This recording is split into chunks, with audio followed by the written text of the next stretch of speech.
از مال دنیا داشت داد، خطه بلخ و بخارا داشت داد، سنت والای و دیوان داشت داد، تخت سامان داشت داد.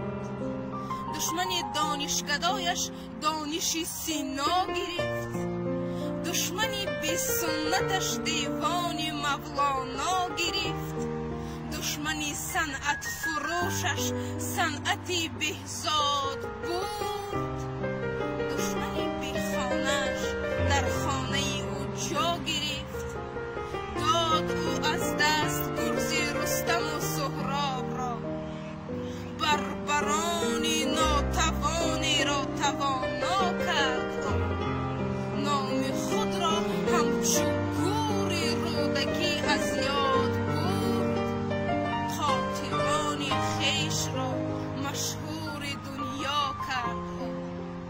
قامت کوتاه منقید از منار کله اهل خراسان شد بلند، پستی صحرای قیپچاق از بلندی بدخشان شد بلند. خلق تاجیک، خلق ارمان، آب در چشم چون یتیمان، در لبش خشم چون اسیران، از وطن تا بر کفن هر بود و نابودی که بود، بر وطن طلب و کفن طلبنده ها بخشید و داد.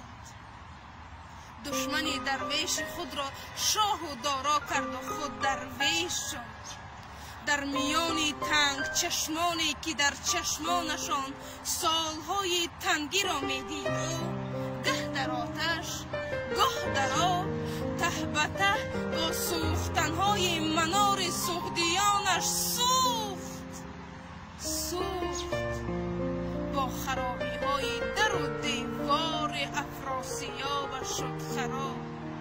لیک لفظ مادریش همچو شیر مادرش سخت شده در استخوانش ماند. هر سخن با شیر مادر سخت شده در استخوانش ماند. خود به خود در گوشه خاک دیار او گریست و گریه ها بر آبشاران یاد داد، لفظ کوهستانی بر باد و باران یاد داد، رودها را رودکی دان کرد او، بادها را انوری خان کرد او. روز ناآبادیش تاجیک زبان آباد کرد، در زبانش دولتی بی دولتی بنیاد کرد، دولتی از حرف وزنین، دولتی از شعر رنگین، از چنان شعری که هر یک مصرعش جویی از خون سربازان اوست، تاره از نور آتش‌های زردشتان اوست. گویی چون صیاد مجروح او جراحت‌های خود را گشته و برگشته لیسی با زبان خود دوا کرد. در سرایش تاجیک از وقتی نگون، گرچه با غرب و مسلمان هم سرا بود، هم رسول و هم خدا بود، در زبان اما جدا.